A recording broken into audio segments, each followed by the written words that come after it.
communication louche. Donc c'est ça qui les inquiète énormément.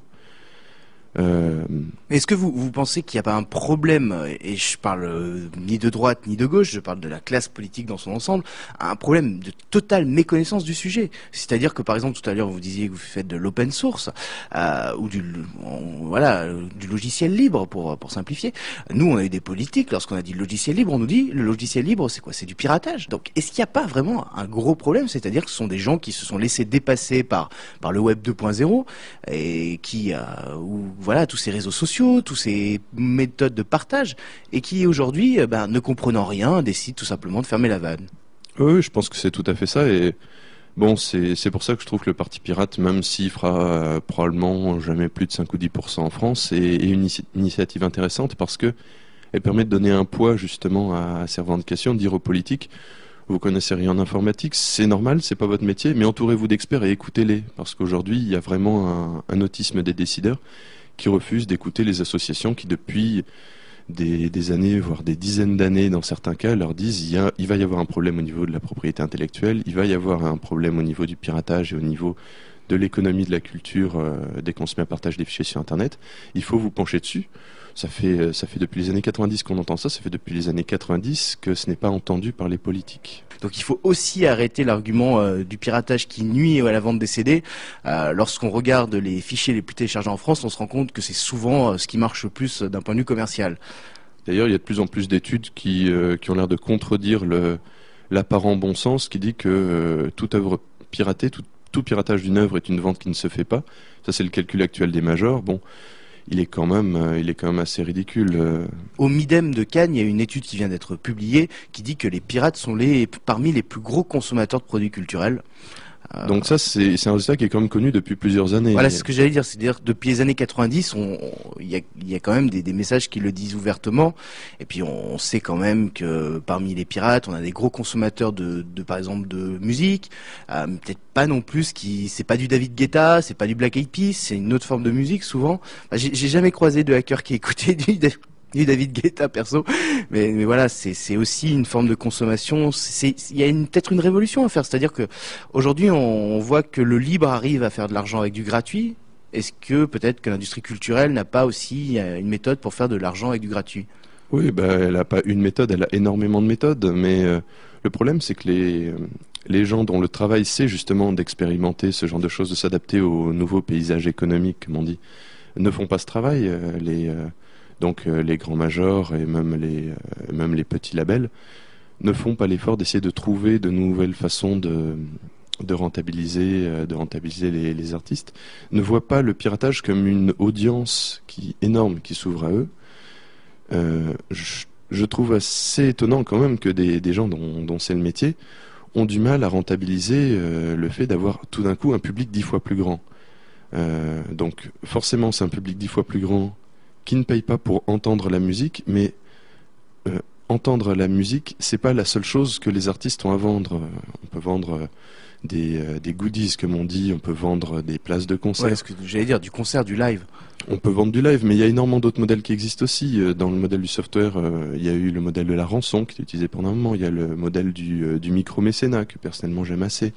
Il y a des choses comme Flutter qui se mettent en place. Le micro-mécénat a montré un petit peu ses limites avec la fermeture l'année dernière de Spydart à Lyon, où on pouvait financer des artistes et au final ça n'a pas marché. C'est-à-dire qu'on n'a eu qu'un seul Grégoire et pour l'instant on attend un petit peu le deuxième artiste comme Grégoire où c'est les internautes qui achètent des parts. Oui, il y en aura d'autres. Il y en a eu un qui a eu des problèmes. On apprend. C'est vraiment un modèle qui est très nouveau et on est obligé de l'expérimenter avec des indépendants complets, avec des gens qui n'ont pas de parachute, qui se lancent sans filet. Ce serait International, comment c'est le grand... My Major Company ? Non, ce serait un label tel que MGM ou Universal. Ou Universal, voilà, qui se lance dans ce genre de choses, qui donnerait un petit coup de sonde, qui déciderait de fournir 10 millions à une boîte qui essaierait de rentabiliser comme ça des artistes sur du micro-mécénat. Ça aurait quand même une autre figure, ils auraient d'autres moyens Et voilà, on aurait de la publicité partout à la télé pour ça, on aurait de la publicité partout dans les journaux.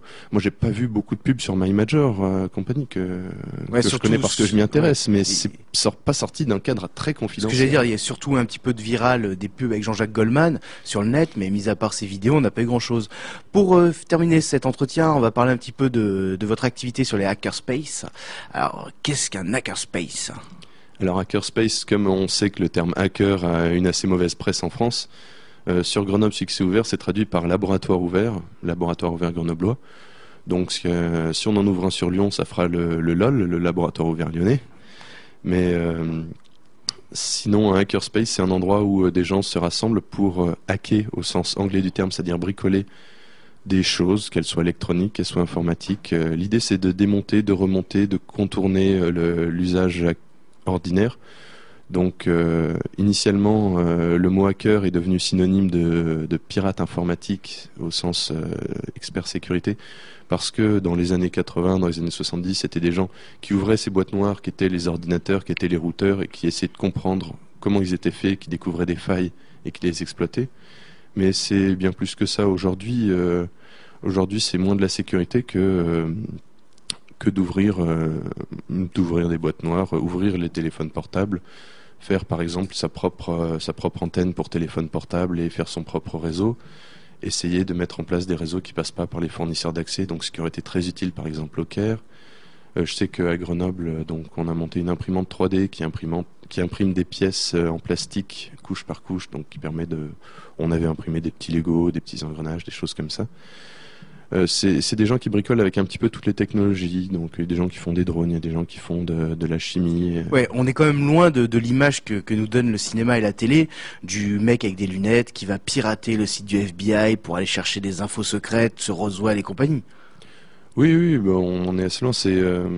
C'est pas des pirates informatiques. Donc en anglais, il y a toujours le vieux débat hacker. Hacker à l'origine, ça veut pas dire un pirate informatique, ça veut pas dire quelqu'un qui va s'introduire sur des systèmes informatiques, ça veut dire quelqu'un qui veut jouer un peu avec tous les systèmes complexes qui lui tombent sous la main. Donc non, c'est pas quelque chose qui est dédié à la sécurité informatique, c'est quelque chose qui est dédié au bricolage, qui est dédié à, j'allais dire un peu la subversion technologique, mais qui est dédié à détourner l'usage habituel des outils qu'on utilise. Oui, ou tout simplement l'ouvrir. Lorsque on voit l'iPhone qui est l'un des systèmes les plus fermés qui soit aujourd'hui et que certaines personnes les jailbreak, comme on dit, c'est une forme de hacking. Oui, voilà, oui, ça. Oui, c'est ce genre de choses qu'on appelle du hacking également. Parce qu'il y a aussi la volonté quand même d'ouvrir des systèmes qui sont profondément fermés.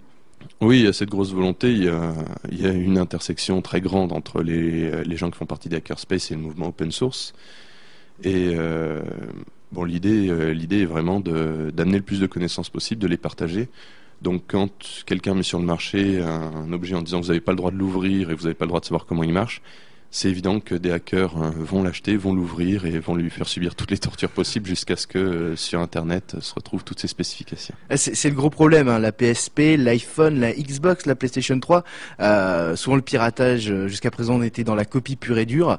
Et les systèmes sont tellement fermés que ça titille l'intérêt et on se retrouve avec l'effet inverse. Oui, et puis c'est pas vraiment à des fins de piratage en fait. On parle beaucoup des moddings de Xbox et de PlayStation pour faire tourner des jeux copiés.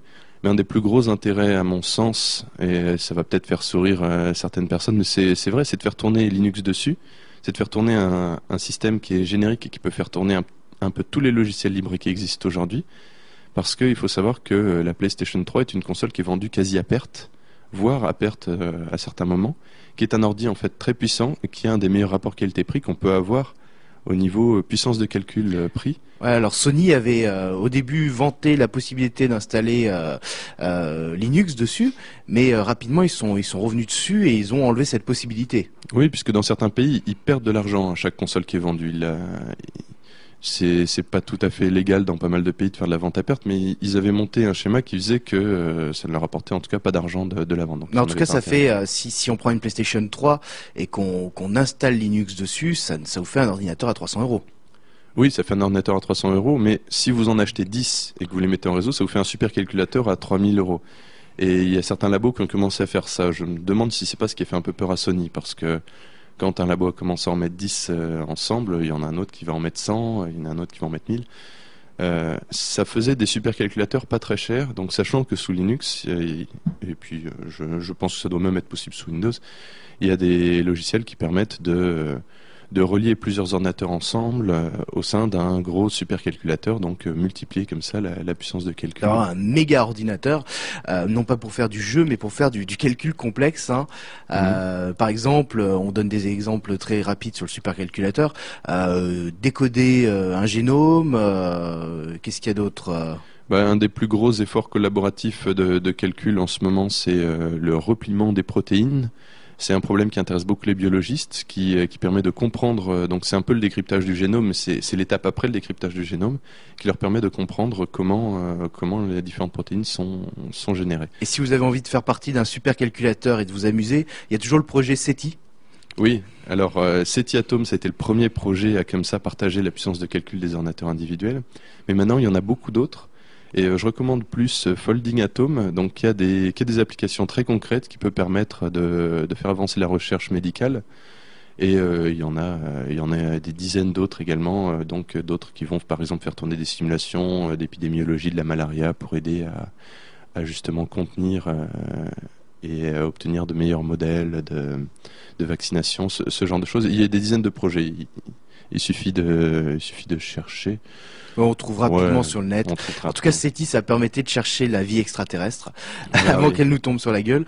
Mais sinon, pour terminer cet entretien, moi je voulais savoir quel regard vous portiez sur ces jeunes de 14, 15 ans qui se retrouvent sur des forums style 4chan et je sais jamais comment on dit, 4chan. Moi je dis 4chan. 4chan, pareil. Et qui lancent des attaques DDoS, c'est-à-dire qu'ils vont surcharger les sites qu'ils attaquent jusqu'à ce que le site lâche. Ah, je vulgarise bien. Ouais, c'est ça. C'est le groupe Anonymous, c'est comme ça qu'on en parle dans la presse. Et qui donc se prétendent, enfin qui sont même pas, qui sont à leur manière des crackers et pas des hackers. Qu'est-ce que vous pensez? On les appelle des script kiddies en fait. Script kiddies. Donc des gens qui n'ont pas de connaissances profondes en informatique mais qui utilisent des outils tout faits, donc en l'occurrence un outil qui s'appelle Loic et qui permet de lancer des attaques automatiquement sans en comprendre le fonctionnement, sans en comprendre les risques non plus, puisqu'il y a pas mal de gens qui ont participé à ces attaques qui ont été arrêtés dans pas mal de pays. Un peu moins aux US parce que justement ils se noyaient dans la masse. Il y a eu des milliers de personnes qui ont fait ça au même moment, donc tout le monde n'a pas pu être arrêté. Mais le regard que je porte là-dessus, j'étais assez hostile à l'idée. Enfin, ça m'intéressait pas trop comme protestation jusqu'à récemment, jusqu'à ce que je vois que les médias en parlaient beaucoup plus que les efforts qui me semblaient plus intelligents et plus construits. Donc aujourd'hui, je considère que ce qu'ils font, ça ressemble un petit peu à une manifestation, donc une manifestation qui va bloquer des rues, qui va empêcher le commerce chez les riverains, donc qui a pas mal d'inconvénients, et qui est reconnue comme une forme de manifestation politique correcte. C'est pas un petit peu énervant de voir que quelqu'un qui balance donc des programmes tout faits est plus entendu que des gens qui font un vrai effort de construction? Certes, profondément mon sens de l'élitisme, mais non, c'est une expression. C'est des gens qui sont frustrés par une situation et qui font ce qui est en fait un petit peu du vandalisme. Donc, bon, ça m'intéresse moins que les efforts un peu plus construits qui sont déployés derrière. Et j'invite donc les gens qui ont comme ça tagué un petit peu les façades d'Amazon et de Mastercard en participant à ces attaques, à maintenant venir rechercher un petit peu mieux les enjeux d'Internet, des nouvelles lois, à passer quelques heures à comprendre comment fonctionnent les outils qu'ils ont utilisés, pourquoi on peut les trouver, à comprendre ce qu'il y a d'anormal dans la sphère technologique aujourd'hui et à aider à le résoudre. Eh bien Yves, merci. Comme d'habitude dans cette émission, lorsque le premier épisode a été passionnant, on fera sûrement des suites pour faire des trilogies.